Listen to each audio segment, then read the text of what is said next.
A partir del pasado 20 de enero de 2025, Donald Trump es presidente de los Estados Unidos por segunda ocasión en un segundo periodo. Viene reforzado, viene reloaded, ¿no? Porque sabe que ya no podrá reelegirse y entonces Donald Trump lo vemos muy determinado a hacer las cosas que ya no pudo hacer en su gobierno anterior como presidente, y también a deshacer las cosas, para su juicio, inadecuadas que hizo su antecesor Joseph Biden. Analicemos hoy en este programa qué es lo que podemos esperar en México y también en el mundo entero, teniendo como presidente del país más poderoso y rico de todo el mundo a Donald Trump. En materia de geopolítica, en economía, en lo social también, incluso en lo bélico. Para analizar este tema busqué a Miguel Salinas, usted lo conoce, es un gran analista de geopolítica y es el director de Boletín de Información, de Información Estratégica. Querido Miguel, muchas gracias, bienvenido. Querido Roberto, como siempre, un placer, un honor estar contigo para tu audiencia en tus canales. Te agradezco que me consideres para comentar estos temas tan interesantes que tenemos ahora enfrente. Yo te agradezco a ti, Miguel. Bueno, todas las fechas se cumplen.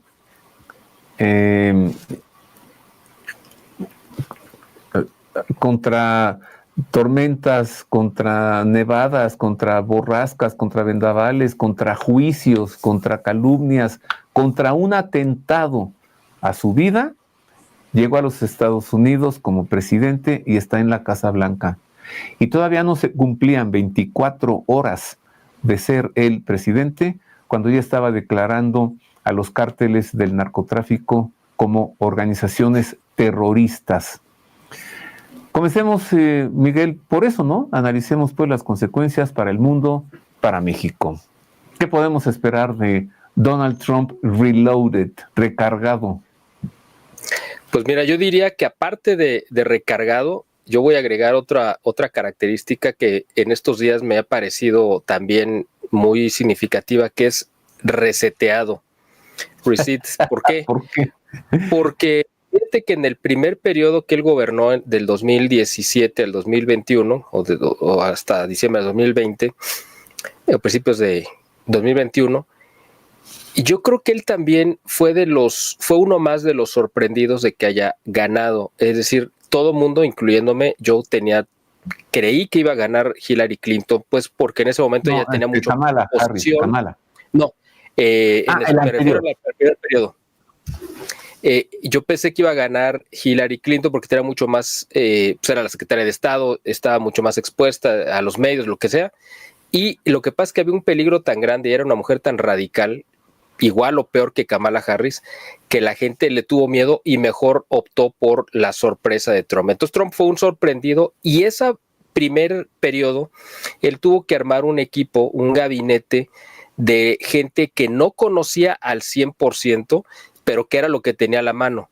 En esta ocasión, después de estos 4 años de pausa que hubo entre el primer periodo y este segundo, cuando gobierna Biden, tuvo oportunidad de filtrar a muchos personajes, ver quién realmente, con quién contaba, quién era realmente leal a su causa, quién lo abandonó en el camino. Entonces, ahora, por eso creo esta opción de que está reseteado, es decir, es un reinicio completamente diferente, no tiene nada que ver con el Trump que vimos en el primer periodo, porque ahora sí está rodeado de gente en la que él plenamente confía, gente que le ha demostrado su lealtad y además gente que sabe que tienen en 4 años que hacer lo que hubieran hecho en 8. Es decir, vamos a ver un cuatrienio que va a ir a velocidad crucero desde que arranca. Es decir, lo vimos el mismo día de la toma de posesión,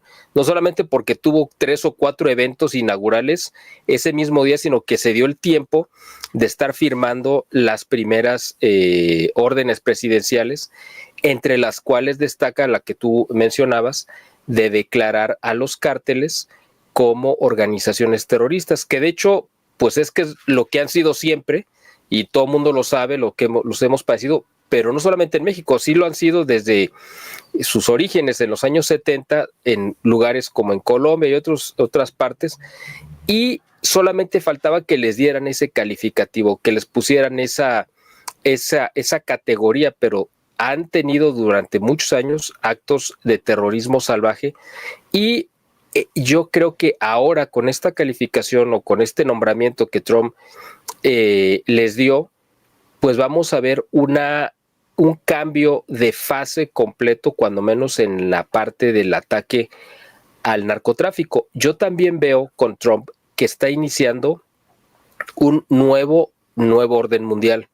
Nosotros estuvimos viviendo, como tú lo recuerdas, un nuevo orden mundial a partir de que cae el muro de Berlín en el 89, y lo anunció con bombo y platino George Bush padre, que fue el presidente que siguió después de Ronald Reagan, y él anunció que iba a haber un nuevo orden mundial, y en ese nuevo orden mundial iban a imponer a Estados Unidos como el único factor hegemónico. Bueno, pues ahora yo creo que ese nuevo orden mundial se acabó, se canceló con la llegada de Trump, y ahora estamos reiniciando un nuevo orden mundial que va a estar basado en principios elementales y básicos, como los dijo en su discurso de inauguración, donde vamos a regresar al gobierno del sentido común. Creo que por ahí tenemos que tomar este hilo, y yo creo que por ahí viene este nuevo orden mundial, que además está desbarrancando. De por sí ya se había salido de curso, pero creo que con esto se acaba de sepultar la famosa Agenda 2030 de la ONU, que evidentemente, y gracias a Dios, no se va a cumplir en el tiempo que lo habían planeado. Entonces, ahora están relanzando una nueva agenda, que es la 2045, ¿no? Antes de irnos hacia allá, Miguel, quiero regresarte a esta declaratoria de los cárteles de narcotráfico como terroristas. Va más allá de un adjetivo, no solamente es una etiqueta.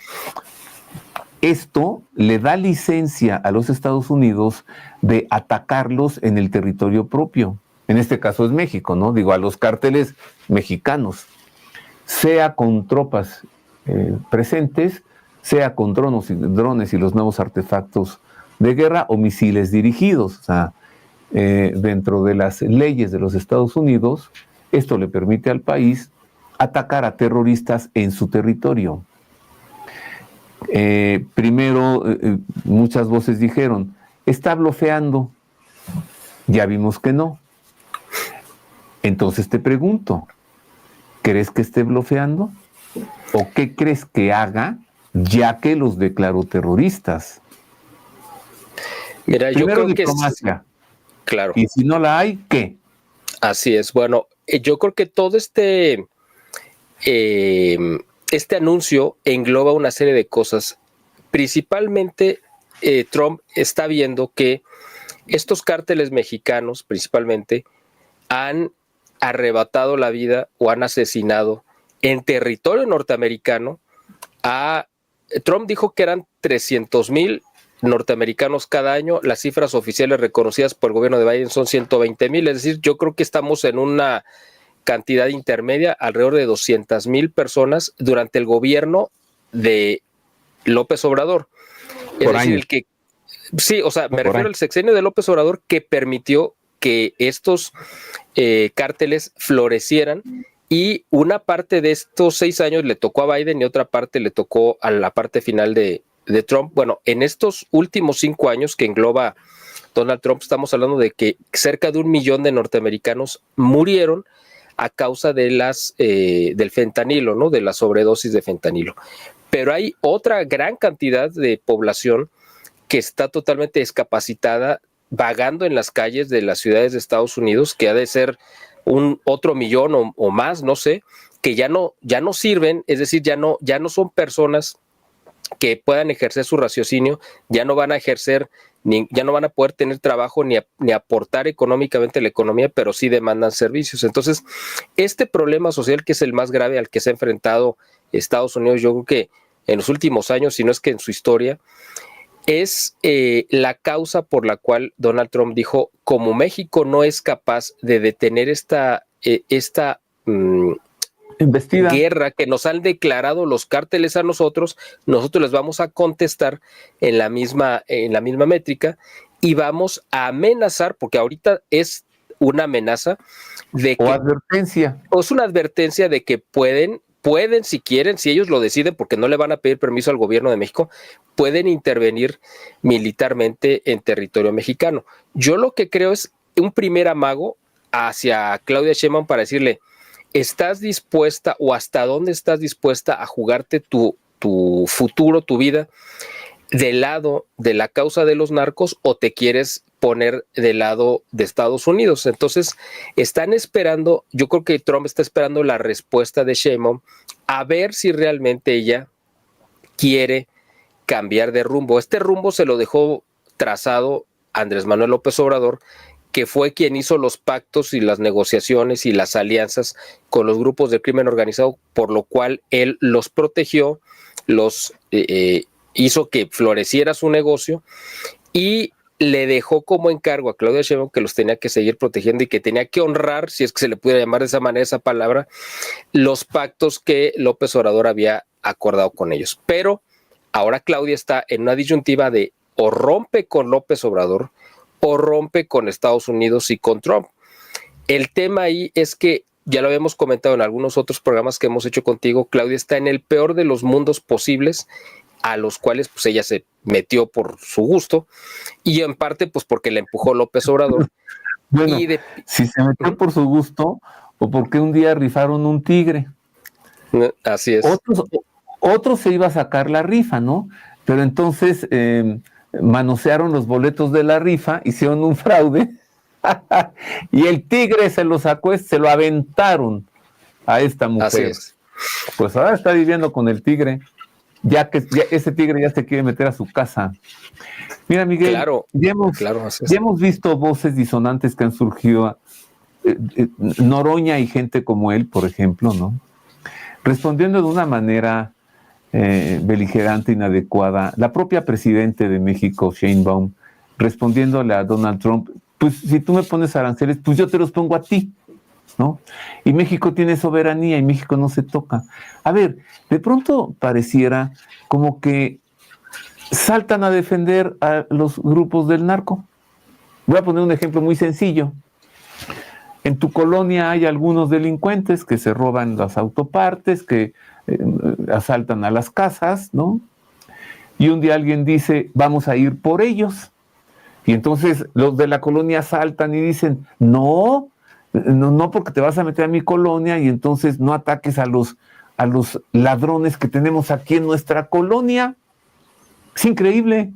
Así es. Es como para decir, hombre, muchas gracias, ¿no? Ya llévatelos de aquí y que vuelva la paz. Uh-huh. Exactamente. ¿Crees entonces, Miguel, crees que sí lo haga Trump? O sea, primero, te repito, no se le contesta así. Claro. 2, ¿crees que lo haga? O sea, que realmente ataque. Pues mira, ya hace el día de ayer o antier, en estos últimos días, y ya la misma Claudia Sheinbaum, o sea, tan altanera como es. Por ahí para ubicarnos, por ahí del 23, 22 de enero. 23, sí, en la penúltima semana de enero, Claudia, que estaba muy contestona, ¿no? Muy grosera, muy altanera con Trump, al mismo tiempo que estaba, según ella, muy brava, le solicita al Senado autorización para permitir la entrada de tropas y equipo armamentístico de Estados Unidos a territorio mexicano. Sí, que porque cada año lo hacen y que porque vienen a entrenar a las Fuerzas Armadas de una región. Claro, sí, eso no lo hizo. Eso es lo que dice, obviamente, de manera oficial, porque pues, no podía decir, bueno, es que ahora sí vienen a combatir. Lo que yo creo es que es parte de lo que está ella teniendo que aceptar, porque ella está manejando un doble discurso, como lo hizo López Obrador. Un discurso es para la gente que le cree todavía, para su público, y otro discurso, el de los hechos, es en el que ella realmente se tiene que circunscribir como es este tipo de medidas. Ella sabe que bajo ninguna circunstancia va a poderse poner, porque no tiene con qué negociar con Donald Trump. Es que ese es el tema. Estamos en la peor situación económica de los últimos 50 años en México. Estamos a un tris de perder el grado de inversión, pero además estamos en un proceso en el que Donald Trump está urgiendo la renegociación del TLC, bueno, del TEMEC, que se iba a renegociar o revisar, no renegociar, sino a revisar en el 2026, pero él lo quiere hacer desde ahora porque es el momento de mayor debilidad de México y es cuando él tomaría ventaja mucha más de la que podría obtener si México estuviera en una situación boyante económicamente. Entonces Claudia no tiene con qué negociar y aún así se pone, ¿no? O sea, ella sale a invocar a San Maciosare, ¿no? Diciendo que, bueno, pues nosotros, nuestra soberanía es intocable y que nadie puede entrar a pues arreglarnos nuestros propios problemas que nosotros hemos provocado, ¿no? El tema es que Trump sabe cómo negociar y le pone amenazas y le dice, ¿qué prefieres? ¿Golpe o la mano para negociar? O sea, ¿prefieres un golpe o te sientas a negociar? Entonces yo creo que Claudia está, ella en su convicción, en su ideología, en su corazón, está disfrutando enfrentarse a quien ella identifica como este nuevo imperialismo yanqui que tanto ha odiado toda su vida porque fue formada en esa ideología, pero por el otro lado la realidad la está golpeando diciéndole no puedes enfrentarte porque nos vamos a ir a la ruina y entonces no solamente vamos a estar con decenas de miles o cientos de miles o quizá millones de indocumentados que van a entrar encarretadas a México y no vamos a tener cómo sostenerlos, sino que además, si te enfrentas a Estados Unidos, vas a provocar la pérdida de millones de empleos y entonces todo el mundo te va a estar requiriendo servicios y apoyo. O sea, está en el peor de los mundos posibles. Fíjate las consecuencias que traen las bravuconadas, el gobernar con ocurrencias, ¿no? El gobernar con una conferencia de prensa cada mañana en la que se tira un rollo y se avienta paja para tener que contentos a los seguidores. Cuando de pronto lo dijiste, te enfrentas con la realidad, esta es otra. Así es. Dices que ella no tiene ningún elemento para negociar. Pues tú mismo nos sugeriste en una entrevista anterior, Miguel, que tiene un elemento para negociar. Es una moneda de cambio. Que por cierto ahora no sabemos dónde andan. ¿Dónde anda? A lo mejor hasta ya perdió ya Cuba de negociar, ¿no? Si es que ¿cómo? Ya se fugó López Obrador, como se rumora, que se fue a esconder a Cuba. Yo no sé si ella perdió hasta esa oportunidad de poder negociar, pues esta única moneda de cambio que tenía. O sea, realmente Claudia sí tiene elementos para negociar. ¿Cuáles son esos elementos?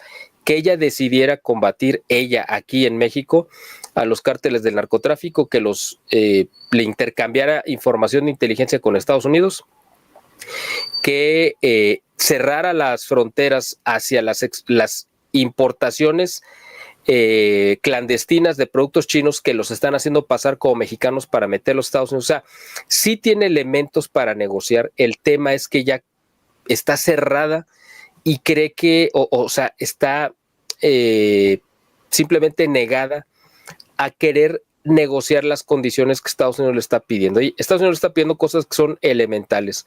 Tienes que perseguir a los narcos, tienes que acabar con este flagelo. A Estados Unidos realmente no le importa si aquí nos matan a todos, nos secuestran, nos roban. Realmente eso a ellos no les importa. El problema es cuando el problema es para ellos, cuando esa problemática se les brinca, se cruza la frontera y empieza a afectar a la población norteamericana o a sus negocios, o incluso cuando esta problemática que está de este lado en México afecta también sus intereses económicos, que es lo que está pasando. Entonces ahí es donde ellos están pidiendo que se vuelva a ejercer el orden. Ahora, el problema es que Claudia Sheinbaum y Morena, en cuanto entraron el 1 de octubre, mataron al notario público que daba fe a todos los actos que legalizaban cualquier transacción económica en nuestro país. Es decir, mataron a la Suprema Corte de Justicia y mataron al Poder Judicial. Entonces, Claudia le dice a Estados Unidos, ven, trae tu inversión, yo tengo una casa que te la voy a vender, pero como ya maté al notario público, pues ya no va a haber forma de que te dé las escrituras, pero confía en mi palabra y yo te voy a respetar. Obviamente Estados Unidos dice, oye, ¿cómo voy a ir a confiar si tú fuiste capaz de matar uno de los 3 poderes?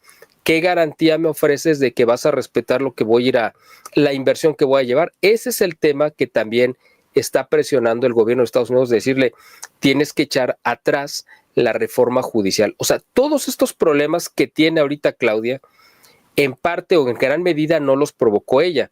Ella es pues cómplice porque se sumó a esto, pero los provocó López Obrador y ella los ha aceptado y no ha querido echar marcha atrás. En ella pero ahora que su mentor, que parece ser que todavía residía allí en Palacio Nacional, y parece ser que su mentor ya se huyó, parece ser que a Cuba, bueno, pues ya no lo tiene ahí junto. Sin embargo, ya nos habías dicho tú anteriormente en otra entrevista, pues que le dejó su mentor varios candados puestos a ella. Así es, la dejó amarrada. Yo usé esta imagen de Houdini, que la había dejado adentro de una caja y además envuelta en cadenas con candados, ¿no? Y ella tiene la llave, realmente la llave era precisamente romper con López Obrador y alinearse con Estados Unidos porque no tiene otra opción. O sea, no hay forma de que compares el poder y la influencia que puede ejercer un López Obrador en el exilio, como me imagino que está, a la fuerza y presión que te va a ejercer un Donald Trump totalmente renovado y que además tiene y cuenta con el apoyo mayoritario de la Cámara Alta, la Cámara Baja, o sea, del Congreso, y que además tiene un respaldo popular y está en el punto de mayor popularidad de su vida, ¿no? De su historia. Entonces, no hay forma de que tú puedas poner en una balanza para decir, ay, a ver, ¿cuál pesa más, ¿no? ¿López Obrador o Donald Trump? Por supuesto que no. El tema es que ella esté dispuesta a romper. Yo creo que ha dado algunas pequeñas señales de que sí quiere alinearse con Estados Unidos, porque parece que la política de abrazos y no balazos, que fue lo que rigió el gobierno de López Obrador en su relación con el narcotráfico y los cárteles, parece que ella como que ya la hizo a un lado, y con Omar García Harfuch pues están haciendo como que están persiguiendo a los narcos. No sé hasta qué punto lo estén haciendo realmente. El tema es que mientras sostengan a un gobernador como Rocha Moya en Sinaloa, o al de Tamaulipas, o a otros muchos, al mismo Durazo en Sonora, que han sido muy señalados de que están totalmente pues ligados con intereses de narcotráfico, mientras ella no esté dispuesta a tocar las cabezas de los políticos o de los aliados de López Obrador, aún siendo de su partido, ella no va a poder realmente mostrarle a Estados Unidos que tiene una voluntad de alinearse con ellos. Además, pues tiene en contra, o sea, de hecho tiene como enemigos al presidente, al coordinador de Morena en la Cámara de Senadores, que es Adán Augusto López Hernández, y por el otro lado también tiene pues como enemigo a Ricardo Monreal, que es el coordinador de los diputados de Morena en el Congreso. Entonces, no tiene ni siquiera el control de las cámaras. La mitad de su gabinete responde a los intereses de López Obrador. La única forma en la que ella pudiera romper estas cadenas en las que la dejó López Obrador amarrada es pidiéndole que venga, pues literalmente, Estados Unidos a rescatarla, porque no va a tener otra manera de poderlo hacer. Y el tema es que ella, en su ideología y en su corazón, se niega a hacerlo porque su ideología la está dominando, ¿no?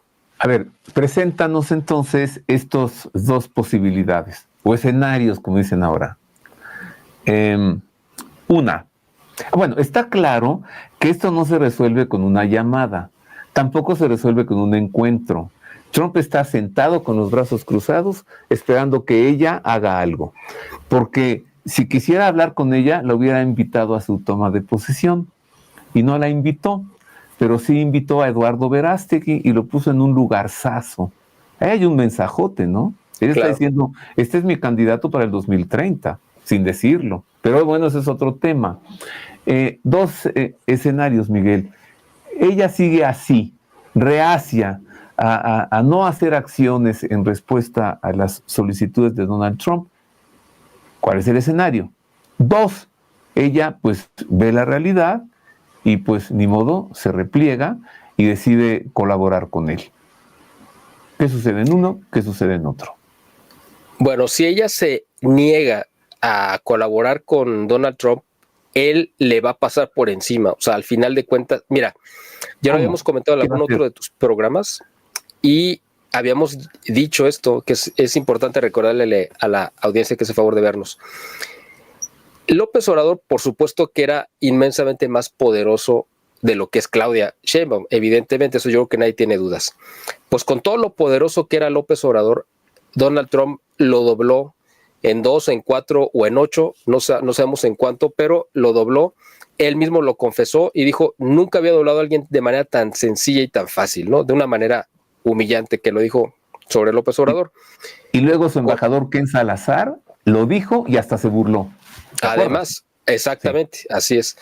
Ahora, eso era con un López Obrador que controlaba el Congreso, que controlaba pues a todo el gobierno y que tenía de su lado pues además el apoyo popular.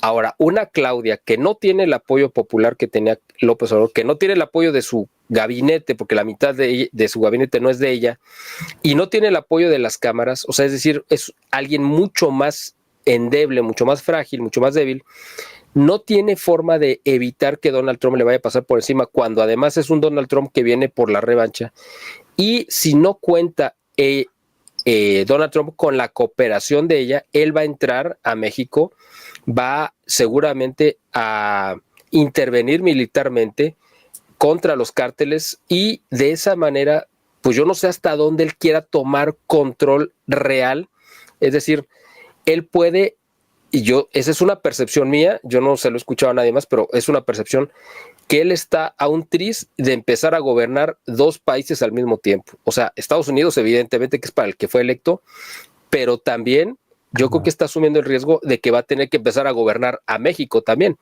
aunque esté una Claudia. Canadá. Y lo que está pasando con Canadá, que con una declaración de él, de Donald Trump, pues tiró a un primer ministro que tenía pues 12 años ahí o 10 años sentado gobernando. El hijo de Fidel Castro. El hijo de Fidel Castro, el hijo no reconocido de Fidel Castro, que ya venía con una popularidad muy baja y lo que tú quieras, pero pues Donald Trump le acabó de dar ese empujón final para tirarlo. Bueno, imagínate una Claudia que tiene 100 días, 120 días gobernando, que no tiene absolutamente ninguna fuerza de dónde sostenerse. ¿Cómo va a poder enfrentarse a un hombre como Donald Trump, ¿no? Y con todo el poder que él ahora trae detrás. Yo creo que no tiene absolutamente ninguna posibilidad. En el otro escenario, que sí acepte negociar y que sí acepte gobernar, también va a salir perdiendo al final de cuentas. ¿Por qué? Porque va a tener que aceptar muchas condiciones que ella no hubiera querido, pero no va a tener opción. Es decir, en los 2 escenarios, ella va a ser la gran perdedora, porque se aceptó jugar ese papel. O sea, o va a romper con López Obrador, o ella va a intentar romper con Trump y Trump le va a pasar por encima, la va a pisotear. En cualquiera de los 2 va a salir maltratada, porque yo me imagino que López Obrador, en el momento que ella intente romper con él va a activar todas las trampas que le dejó ahí sembradas desde el Congreso, desde el gabinete y a lo mejor hasta para desconocerla o levantarle, porque no, tú supiste que López Obrador les filtró el 30 de diciembre una carta a través de Adán Augusto López Hernández, coordinador de los senadores de Morena, una carta que parece que él mismo redactó diciendo que si el gobierno de México aceptaba que entraran tropas norteamericanas a combatir los cárteles de narcotráfico, iba a haber una insurrección civil. Es decir, estaba amenazando con levantar a la gente en contra de esto. Pero pues es una locura, porque es el ejemplo que tú habías puesto hace rato. Tú te imaginas a los vecinos que han sido víctimas de los rateros de tu colonia saliendo a defenderlos con piedras y palos para que no venga a Estados Unidos. Pues claro que no. Todo el mundo los va a recibir, o bueno, no sé si todo el mundo, pero cuando menos mucha gente, pues no sé si con aplausos, pero cuando menos van a estar a favor de que vengan a poner orden en esta situación que se ha salido totalmente de control. Eso, por ejemplo, en Culiacán puedes estar segurísimo. Bueno, en Culiacán hasta les van a dar comida y chocolates y todo. Claro, en Culiacán segurísimo, hombre. O sea, es que la población está harta, Miguel. Claro. No, y lo verías en cualquier lugar, ¿no? En Chiapas, en Michoacán, en Guanajuato, en todos lados. A donde llegue el ejército los van a recibir pues como un ejército liberador. Es muy penoso, ¿no? Y lamentable decirlo así, tal cual. Pero desgraciadamente esta situación que se ha salido de control, que la propició mayoritariamente el gobierno de López Obrador, pues ahora va a tener que venir Estados Unidos a ponerle remedio. Y repito, no tanto porque nosotros le importemos, ¿no? Sino porque está afectando sus intereses y les está costando vidas. De hecho, esa cifra que dio Trump los primeros días de su gobierno, que los cárteles de narcotráfico habían asesinado vía fentanilo a más población norteamericana que todos los grupos terroristas juntos en toda la historia. Entonces, esto evidentemente es algo que Donald Trump, además de que lo había prometido como uno de sus compromisos de campaña, él está convencido de que tiene que venir a aplastar y dar un golpe en la mesa. Él está diciendo, yo no quiero meterme en guerras con Ucrania y con Rusia, tienen que firmar la paz, igual que con Israel. Yo me voy a ir con todos, así es. Pero en el caso de México lo está haciendo porque no lo está viendo casi como una intervención extranjera, sino como que es una extensión de los intereses y del territorio norteamericano. Entonces dice, pues yo voy a mandar ahí lo que sea, lo que tenga que mandar, no me importa, a cambio de poner orden, porque mis negocios, es decir, la guerra que quiere él, porque sí quiere hacerlo, una guerra contra China y traerse de vuelta a las plantas ensambladoras y productoras de muchas de las marcas norteamericanas que se han ido a establecer a China, no la va a poder hacer. No, él quisiera traérselas a Estados Unidos, sabe que los empresarios no les conviene porque pues, los salarios son muy costosos, los insumos también, etcétera. Entonces dice, bueno, la opción es traernos a México con esta opción del nearshoring, pero no se va a poder realizar mientras haya las condiciones absolutamente inviables como las que existen actualmente. Entonces, necesita romper ese coto de poder que están teniendo los grupos de narcotráfico y para eso tiene que contar con la anuencia de Claudia Sheinbaum, o si está en un plan beligerante, pues va a tener que hacerlo aun cuando ella no quiera hacerlo, ¿no? Cuando dices, él sí la aplastaría, ¿le pasa por encima haciendo qué? ¿Enviando tropas? Enviando tropas, ¿sí? Y yo creo que también... antes de tropas, proyectiles o drones. Porque y no solamente... Ahora ya se puede hacer desde lejos, Miguel. Así es. Y entonces eso es como menos, ¿cómo te diré? Es menos espectacular que tener un ejército extranjero en territorio propio, ¿no? De pronto que empiecen a caer misiles o drones, es menos bélico, pues, o sea, como que son dirigidos. Si lo haría, te vuelvo a preguntar. Yo creo que él está dispuesto a hacerlo. Por encima de ella? Incluso en el primer periodo, se hizo público después que él estaba viendo la posibilidad con su secretario de Defensa de poder enviar misiles efectivamente a los plantas, laboratorios y propiedades que ellos tenían muy bien identificados que eran de los diferentes cárteles. Eso lo hizo en el primer periodo, ahora estoy absolutamente seguro de que lo haría, pero la guerra no sería, o sea, sí lanzaría misiles, pero no solamente misiles armamentísticos, sino también misiles económicos. Esos misiles económicos son los aranceles con los que está amenazando a Claudia, porque si logra imponer algunos aranceles, no sabemos todavía si se van a concretar o no, todavía no está firmado, es decir, lo ha manejado de manera verbal. Eso a mí me parece, yo lo leo, lo interpreto como que solamente es un amago, pero si Claudia no acepta, le va a soltar misiles económicos con los que va a hacer cimbrar la economía nacional, porque obviamente le va a ejercer una presión gigantesca de parte de la iniciativa privada al gobierno de México, que le van a decir, si tú no eres capaz de defender nuestros intereses por defender a los narcos, entonces ¿por qué yo te tengo que pagar impuestos? Y puede venir una medida, una contramedida de la iniciativa privada que estaría además justificada, diciendo ¿cómo voy a darte dinero para que tú lo utilices en defender a los que me están extorsionando?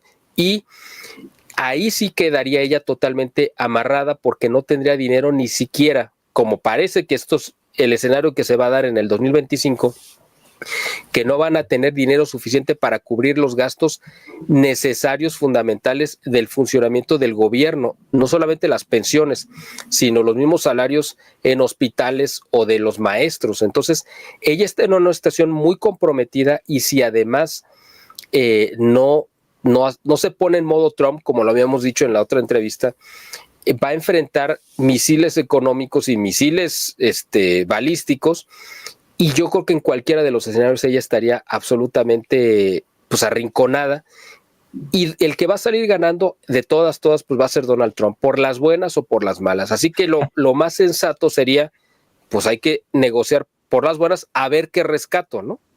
Ok, el otro escenario. Sí, se pone en modo Trump. Ya nos dijiste la cartita que le dejó su antecesor, amenazada de hacerle levantamientos sociales. También está el asunto de la revocación de mandato, ¿te acuerdas? Así es. De candidarlo, ¿no? Si ella se pone en modo Trump, ¿qué le puede pasar? Bueno, ella podría enfrentar... Y como a México, ¿no? Exacto. Lo que podría suceder, ahí si le activa todas las trampas que le dejó puestas López Obrador, podría él incentivar en la Cámara de Diputados y en la Cámara de Senadores un juicio político a ella por permitir la entrada de tropas, y la podían acusar de traición a la patria. Es el de los poquísimos delitos que se le pueden imputar a un presidente en funciones que le puede costar el cargo y la cárcel. López Obrador estaría tan desesperado por salvarse que evidentemente no tendría ningún empacho en sacrificar a Claudia si sabe o si ve o si tiene la certeza de que ella ya negoció con Estados Unidos y va a romper con López Obrador, porque lo que habíamos dicho es una de las condiciones que le va a poner sobre la mesa Donald Trump a Claudia Sheinbaum es que le entregue la cabeza de López Obrador. Si ella... Sí, es la moneda de cambio. Esa es una moneda de cambio, pero en el caso de que ya no estuviera en México, entonces esa moneda de cambio la va a tener pues donde esté, puede ser Cuba, y Cuba puede negociar con Donald Trump, entregarle a López Obrador a cambio, por ejemplo, de que le levante el bloqueo económico.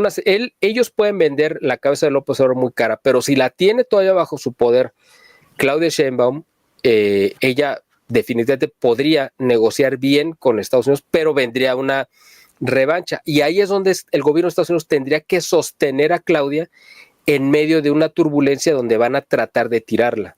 O sea, ella, por eso digo, creo que tiene en todos los escenarios, ya sea que negocie con Trump o que no negocie con Trump, creo que la que va a salir perdiendo de todas va a ser ella, porque es la que está en una posición más expuesta y más débil, aparte de todo, ¿no?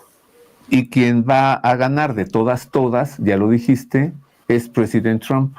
Así es, exactamente. A ver, Miguel, seriamente, ¿tú crees que a Donald Trump le interesa la persona de López Obrador? O sea, tenerlo aquí, ¿o le vale? Mira, yo creo que le interesa como un acto mediático. Donald Trump lo vimos el día de su ascensión, cuando tomó su cargo.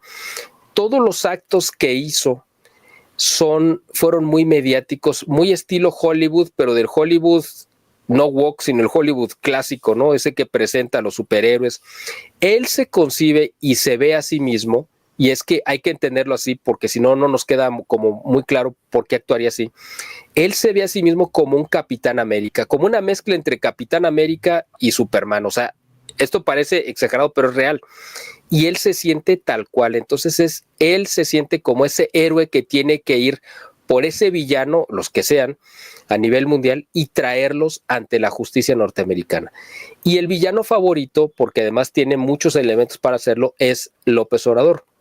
De hecho, se ha filtrado a través de la prensa mexicana, o sea, son filtraciones del gobierno de Estados Unidos que le hicieron saber a la prensa mexicana para que lo hiciera público, que Marco Rubio, el secretario de Estado, ya estaba armando un expediente contra López Obrador en base a las declaraciones de los que están ahorita negociando que sean sus testigos protegidos, que es Ismael Zambada y el hijo del Chapo Guzmán, que es el que lo entregó, el que lo secuestró, como haya sido, que lo llevó a Estados Unidos. Entonces, a través de las declaraciones de ambos, está negociando Marco Rubio armar un expediente contra López Obrador. Y para Donald Trump tiene que presentar una cabeza, así como presentaron en su momento a Osama Bin Laden y a Saddam Hussein, Gaddafi, a Saddam Hussein. Bueno, ahora necesitan entregar a la cabeza de la maldad del narcotráfico. Es decir, así como presentaron a estos líderes que eran supuestamente los que encabezaban el terrorismo, pues ahora necesitan dar un golpe mediático. Donald Trump lo necesita, le gusta, se nutre de ello y le va a sacar ventaja política. Él sabe que ya él políticamente podría neutralizar totalmente a López Obrador, pero necesita entregar una presa capturada a sus votantes, ¿no? Para que se lo aplaudan. Wow. Ahora, tus argumentos son muy buenos. Un golpe hollywoodense, ¿no? Espectacular. Pero supongamos que no tenga esa intención. No deja de ser él la moneda de cambio. Diciéndole a Claudia, yo te cubro de lo que se te pueda echar encima. Quedas cubierta por nosotros. Seamos amigos forever and ever.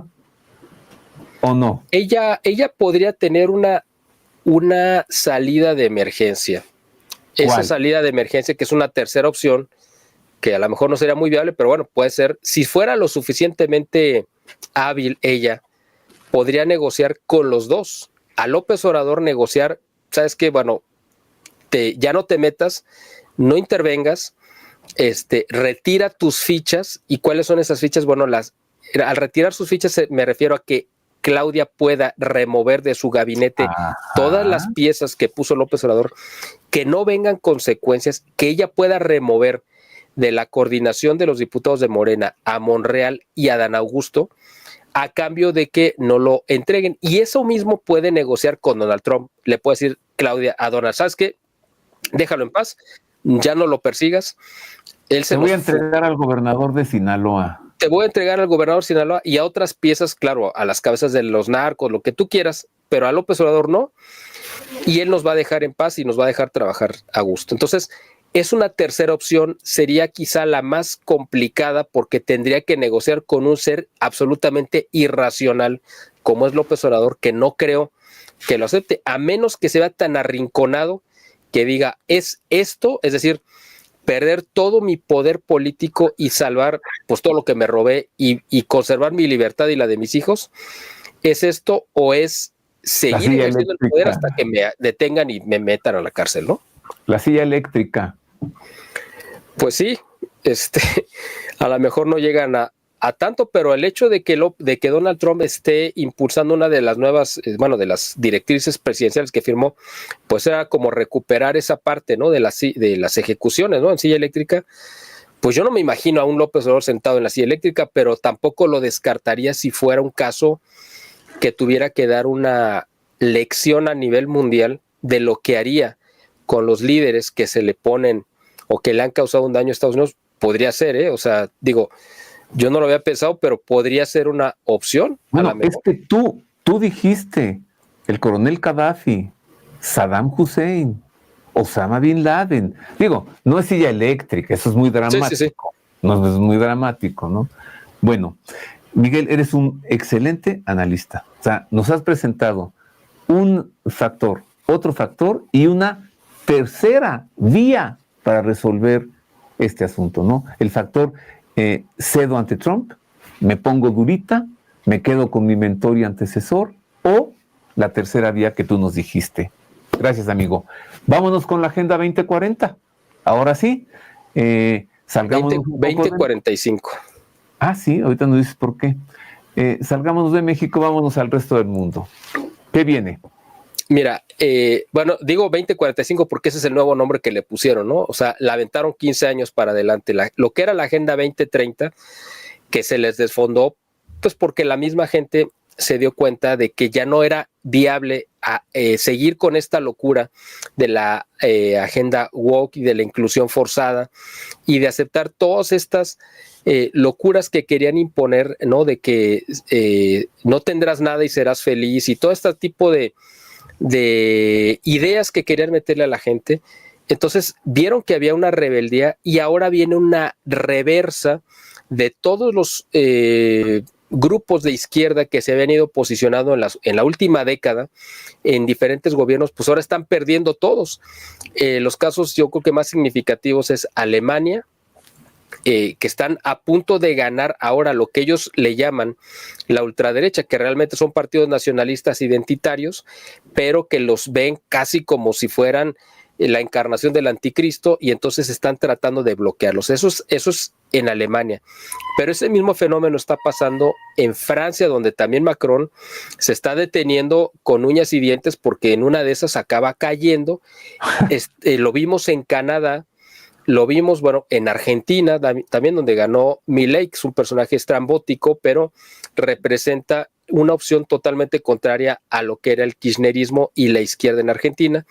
Lo vemos en un Lula da Silva que también está más preocupado por no regresar, yo creo que a la cárcel o por no caerse del gobierno, y está, pues incluso aún cuando él es parte del grupo de los BRICS famosos, ¿no? Que está posicionando China y Rusia junto con Sudáfrica y la India, pero pues él como que también está diciendo, ¿sabes qué? Mejor ya no soy tan BRICS y mejor me voy a ser amigo de Estados Unidos. Fue otro de los grandes excluidos de la toma de posesión de Donald Trump. O sea, estuvo Javier Milei, pero no estuvo Lula. Es decir, fue una marcada diferencia.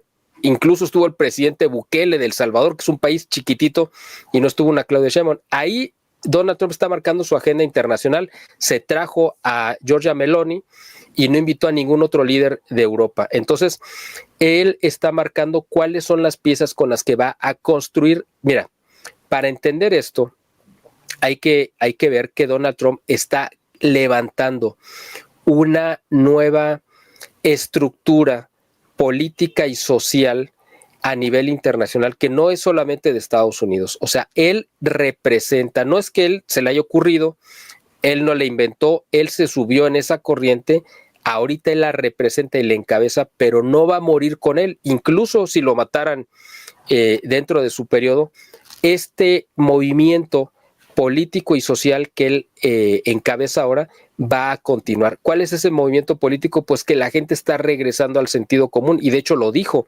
estamos regresando al gobierno del sentido común, donde la gente dice, bueno, pues sí, efectivamente es que nada más hay dos géneros, es que no podemos irnos con la agenda, por ejemplo, lo que hizo Alemania, la agenda ideológica, ¿no? del cambio climático a rajatabla, y de las energías limpias y de la cero emisión de carbono, porque eso está destruyendo la industria alemana, que es el motor económico de Alemania, que a su vez es el motor económico de Europa.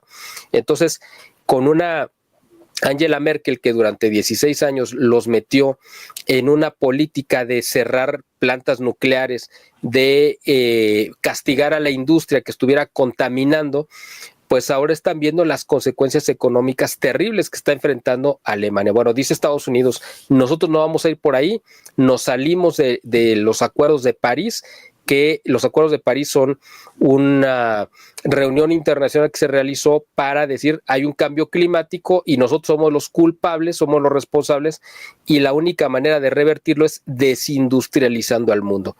Pero en el momento que tú desindustrializas al mundo, estás garantizando que millones de personas en todo el mundo van a morir de hambre porque no va a haber la capacidad de alimentarlos a todos. Entonces es una política muy perversa, donde además Estados Unidos dice, nosotros necesitamos generar fuentes de energía que ahorita si nos ceñimos a la política de Biden, donde solamente se iba a permitir la generación de energías limpias, vamos a caer en lo que está Alemania, es decir, no vamos a tener la capacidad suficiente de surtir de energía la industria y pues nos vamos a colapsar. Entonces Estados Unidos dice, voy a romper con toda esta agenda ideológica hacia adelante. Y a eso que has dicho, agrégale que Donald Trump es petrolero. Además, agrégale esto. Y agrégale, bueno, ya nos salimos de México, pero déjame decirlo, ¿no? Pemex está hecho pedazos. No, claro, así es. Y Donald Trump es petrolero. Esa es otra que no comenté, pero déjame decirlo de refilón.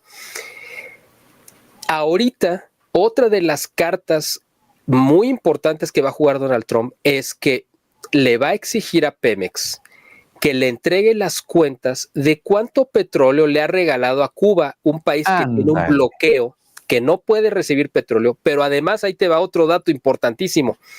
Mucho del petróleo y de la gasolina que le están entregando, que le han entregado en el sexenio de López Obrador a Cuba, viene de la refinería Deer Park, que está en Texas. Es decir, es el petróleo extraído de Estados Unidos, refinado en Estados Unidos, que se lo está llevando a Cuba a regalar. Entonces, esto le puede tener unas consecuencias increíbles, terriblemente adversas al gobierno de Claudia Sheinbaum. Simplemente era el comercial ¿no? Sí, ahora, un tema, nada más déjame mencionar también lo del Golfo de México, que esto es muy interesante. ¿Por qué de repente Donald Trump se le ocurrió pues parecería una ocurrencia de cambiarle el nombre del Golfo de México al Golfo de América? Por una cuestión muy sencilla. Todo el mundo se ha indignado y dice, no, está loco y lo que sea. Bueno, hay una razón. Es que Biden dejó amarrado en una ley que no se podía extraer nada de gas ni de ningún recurso del subsuelo del Golfo de México. Eso lo dejó por ley y Trump no lo puede cambiar. ¿Cuál es lo más sencillo? Pues le cambio el nombre y entonces ya no estoy violando la ley porque no lo estoy extrayendo del Golfo de México, sino del Golfo de América. Entonces es otro Golfo. Parecería algo como un juego de palabras, pero esa es la razón por la cual Estados Unidos, Trump decidió cambiarle el nombre para poder, vamos a decirlo, brincarse la ley y poder extraer esos recursos que es el gas y petróleo que está en el Golfo de México, pero que por ley no lo puede hacer y entonces al cambiarle el nombre ya lo puede hacer porque lo está extrayendo de otro Golfo diferente. Tiene una razón, no es una ocurrencia, como si fue una ocurrencia del gobierno mexicano anterior cambiarle el nombre al Mar de Cortés. Así es, exactamente. Porque como Cortés era español, entonces ahora lo odiamos, ¿no? Entonces se le ponga otro, ¿no? Así es. Mira, otra de las cuestiones que se están jugando aquí es pues el equilibrio precisamente con Rusia, es decir, sabemos que Trump y Putin pues han llevado una buena relación, se entienden, y la verdad es que yo creo que Putin, aunque parezca esto que le voy a decir a la gente, pues a lo mejor les puede parecer medio extraño o que no lo crean, pero en el corazón de Putin está más cerca de Trump que de Xi Jinping, o sea, del presidente de China. Ideológicamente, él está más alineado con esta agenda de hacer Estados Unidos grande nuevamente, porque esa es la misma agenda que ha tenido Rusia, o sea, la Rusia de Putin. Putin también está trabajando en esa agenda identitaria y de regresar a Rusia al sentido común y a sus raíces tradicionales. Y en el caso de China, pues ellos van en otra agenda totalmente diferente, ¿no? Entonces, para Putin sí es muy bueno poder negociar con un Donald Trump que están ideológicamente más alineados, y yo creo que Donald Trump negoció con Putin, quédate con Ucrania, con lo que ya tengas de Ucrania, yo no me voy a meter, y tú no te vayas a meter con mis intereses en América. Es decir, si yo decido ir por Maduro y tirar al régimen cubano, pues tú no te vas a meter porque yo te estoy otorgando a Ucrania. O sea, quédate con ellos, yo ya no los voy a apoyar ni militarmente ni económicamente, tú te encargas de ellos y a mí me dejas que yo me encargue del hemisferio acá americano, ¿no? Muy buen análisis, Miguel. Claro. por ponerle nombre.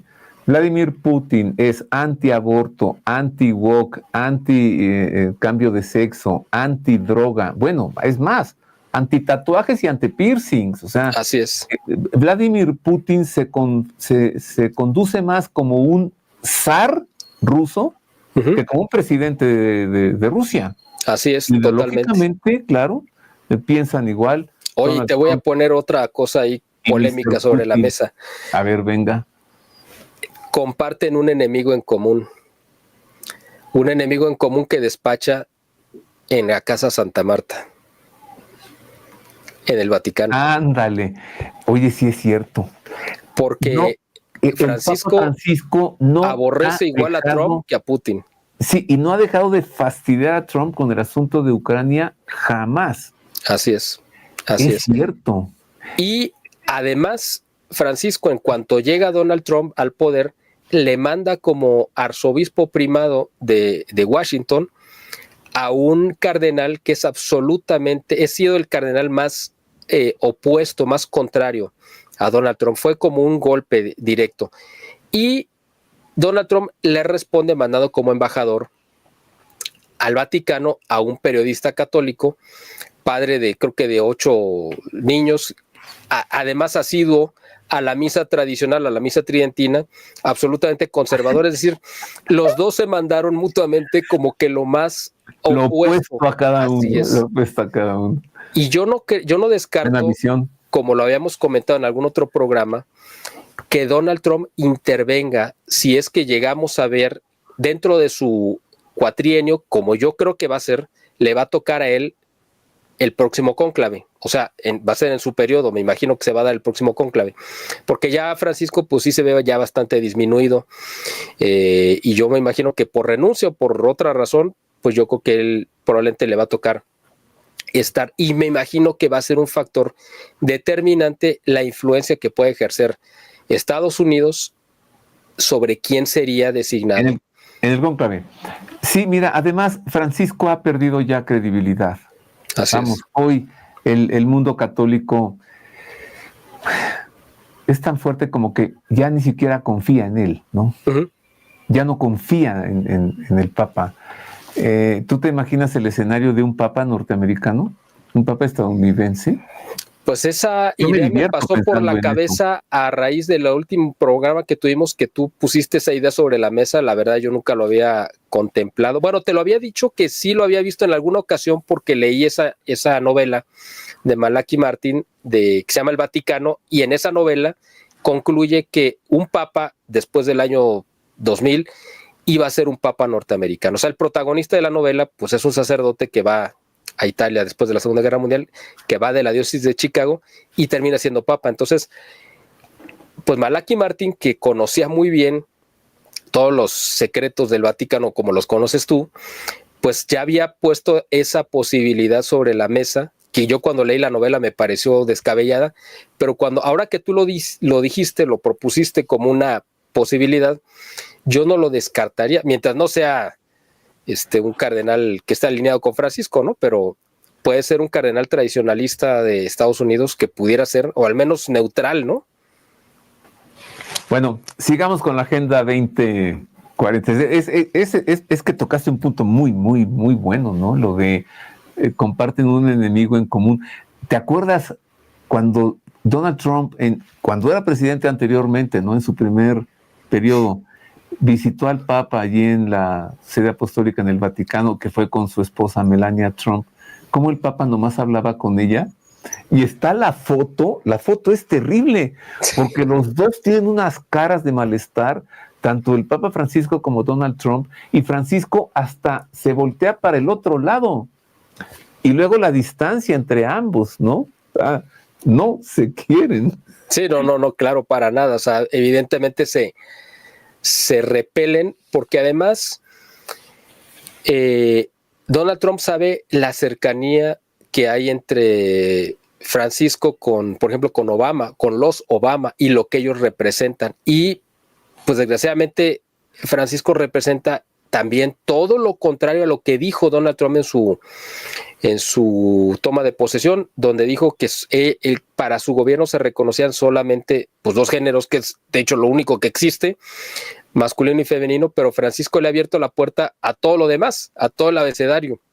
Ha recibido parejas transexuales, homosexuales, de todo tipo, y a todos les da su bendición, o si es que se le pudiera llamar así, o cuando menos su aval, su respaldo, lo que sea, que parecería que estuvieran cruzados los cables. O sea, la postura de Donald Trump sería mucho más coherente de un papa, o sea, en la parte moral, y la de Francisco parecería la de un líder liberal, ¿no? De Occidente, es decir, Francisco, sí, además, pues está alineado totalmente con la izquierda, con los regímenes de izquierda, está absolutamente en sintonía, ¿no? Con los regímenes de Maduro y de Nicolás, de Nicaragua, pues a Cuba los ve con mucha simpatía.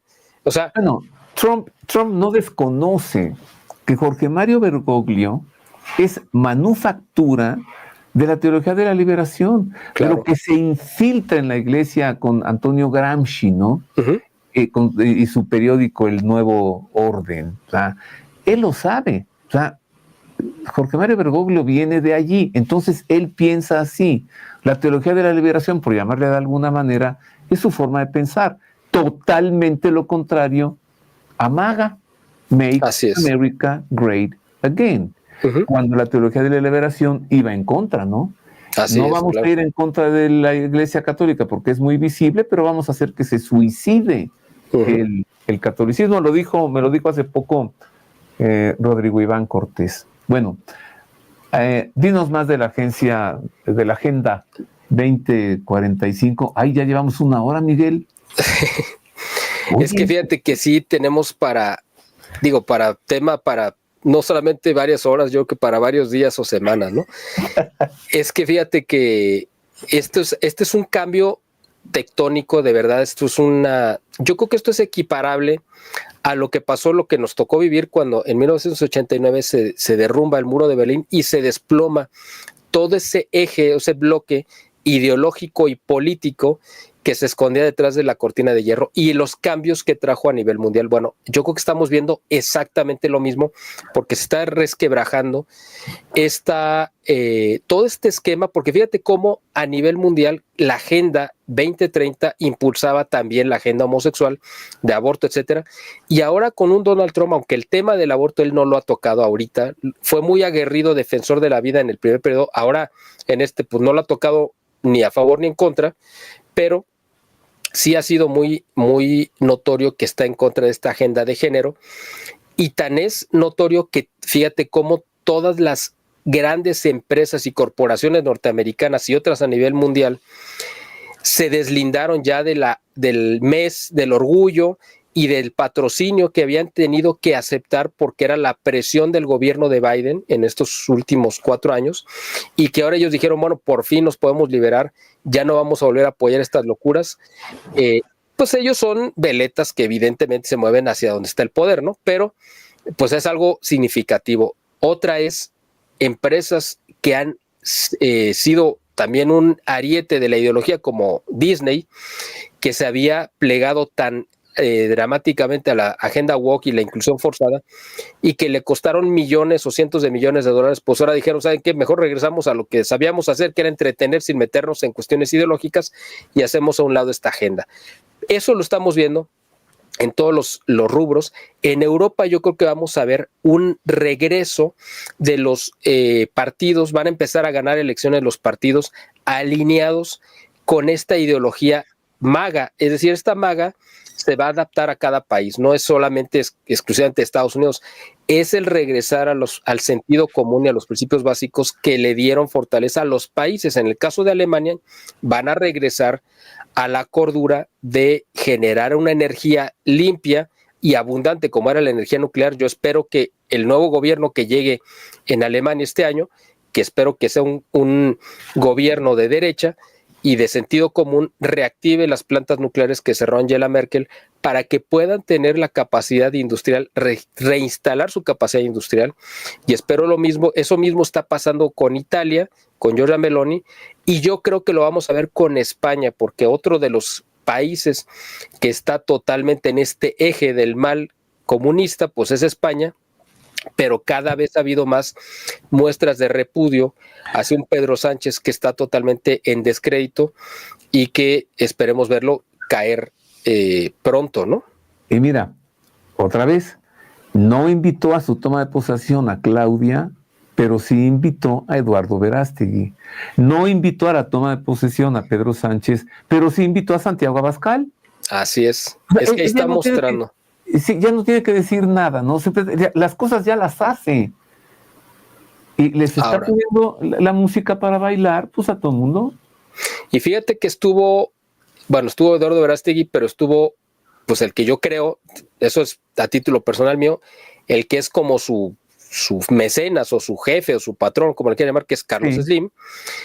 Estuvo con él en todas las ceremonias y hubo otros 2 invitados de muy alto nivel mexicanos con los que Donald Trump tiene una relación muy estrecha, que es Bernardo Gómez y Dan Goitia, que son los actuales copresidentes de Televisa, con los que Donald Trump tiene una relación muy estrecha y con los que, gracias a los cuales, y Donald Trump le reconoce que gracias a la difusión de Univisión en Estados Unidos, que tiene un impacto grandísimo en el voto latino, fue que él pudo ganar el voto latino. Es decir, le reconoce a Donald Trump que Bernardo Gómez operó, y fíjate en qué momento se da, en el momento que cae de la presidencia de Televisa Emilio Azcárraga, que está ahorita inmiscuido en un escándalo de corrupción ante la FIFA, ¿no?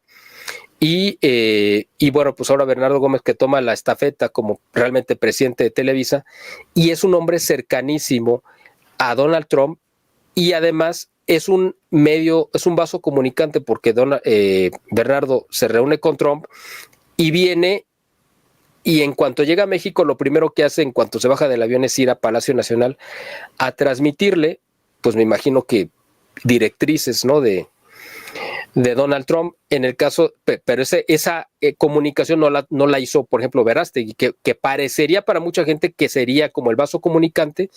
Pues no, o sea, Verástegui es una figura que la tienen por ahí, la están placeando, como dicen, pero yo creo que el que de verdad está ejerciendo el poder de transmitir el sentir de Donald Trump es Bernardo Gómez y quizá Carlos Slim, pero sobre todo Bernardo Gómez, ¿no?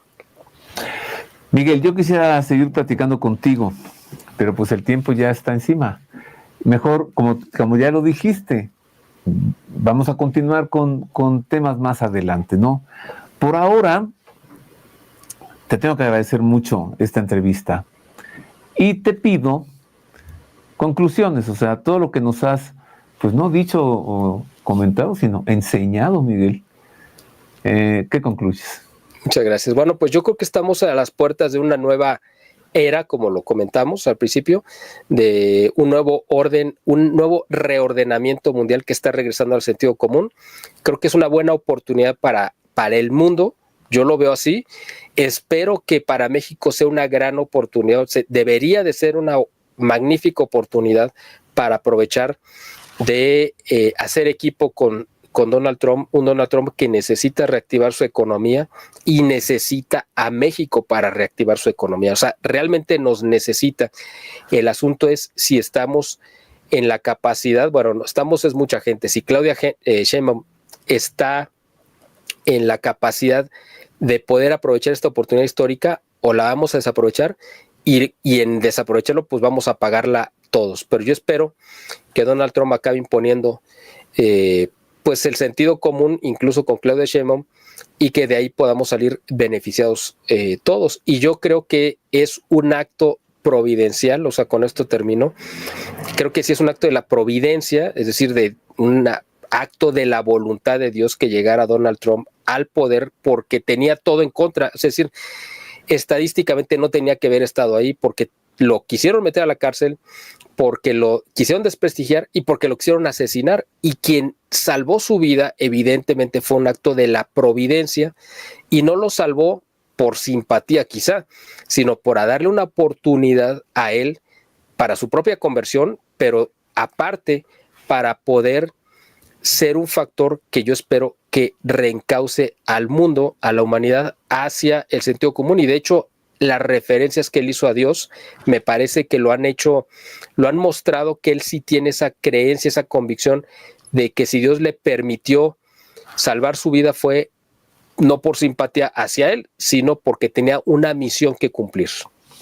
Fíjate que te iba a preguntar yo, ¿ves la mano de Dios en esto? Y me lo dijiste. Te tengo 2 preguntas más, rapidísimo. Una, es evidente que ya no es el Partido Republicano. Ahora es un movimiento que se llama MAGA. Punto. ¿Tú crees que si todo va muy bien y para los estadounidenses están felices y a Donald Trump todo le sigue saliendo bien, crees que sea capaz de modificar la Constitución para que pueda reelegirse un periodo más? Esa es una muy buena pregunta. Esa pregunta me la hizo mi hija precisamente en estos días y yo le dije... Esa niña me cae bien. Yo le dije, mira, podría hacerlo, aunque no necesariamente sería indispensable hacerlo. ¿Por qué? Porque él se va a reelegir a través de que él garantizará que este movimiento que él encabeza va a seguir gobernando. De eso yo no tengo dudas. Yo creo que el próximo presidente de Estados Unidos va a ser o Marco Rubio o va a ser J.D. Vance, cualquiera de los dos. Él los está preparando y esa estructura que él encabeza, estoy seguro que va a acabar siendo un tercer partido y va a ser el tercer partido más votado y más poderoso y va a desplazar a los demócratas y a los republicanos. Y yo creo que Donald Trump a lo mejor no va a necesitar reelegirse para seguir gobernando, es decir, sus ideas y su estructura política, ¿no?, que él está encabezando. Yo así lo veo. Él sí va a continuar por otro periodo de otros 8 años más a través de ellos, ¿no? En una de esas, pues, no, digo, yo lo veo mucho más remoto, pero en una de esas a lo mejor hasta el mismo Robert Kennedy lo pueden candidatear, ¿no? Pero yo vería más viable que sea un sucesor a J.D. Vance o a Marco Rubio y que van a continuar con este legado de Donald Trump y que este MAGA va a acabar siendo un partido político. Es como yo lo veo, ¿no? Sí, por ahora. Y después, el hijo de Trump, que a los 18 años brilla, ya es una estrella en el cielo. Así es, así es. Años de edad. Oye, una última pregunta, así rapidísima. Acaba de ordenar que se abran los expedientes del asesinato de John F. Kennedy y de su hermano Robert Kennedy. ¿Piensas tú, como analista, que está yendo ya también contra el Deep State? Totalmente, absolutamente. Okay. Y lo último, nada más, no solamente contra el Deep State, digo, sí, pero además contra el sistema financiero, porque está en el proceso también de desligarse del sistema de los bancos centrales. Esta medida, más allá de cualquier otra que pueda tomar, esta sí va a ser un terremoto que va a sacudir al mundo entero, porque ahí está centrado el poder de sus enemigos en los bancos centrales. Pues, ¿sabes qué? De una vez, el 11S. ¿Sí? El 11 de septiembre, de una vez, las Torres Gemelas. Así es. Deep State. Gracias, querido Miguel. Al contrario, un honor como siempre estar contigo, Roberto. No, pues el honor es para mí, un privilegio, querido amigo. ¿Cómo sabes también? Y para analizar, no solo se necesita saber, sino razonar. Y tú haces las dos cosas. Gracias, Miguel. Al contrario. Y gracias a usted por el favor de su atención. Ahí tiene usted ya bien dicho. Y además de una manera tranquila. Ve usted cómo habla Miguel Salinas, cómo se expresa tranquilamente, sin emociones, ¿no? Pero cada cosa que dice, una tras otra, pues es como irrefutable. Finalmente, usted puede llegar a sus conclusiones. Gracias por habernos prestado su atención. Le sugiero que se suscriba a nuestro canal de YouTube porque estamos subiendo mucha información y al estar suscrito, pues se le avisa, ¿no?, que hemos subido nuevo material. Le agradezco y le abrazo de todo corazón. Gracias.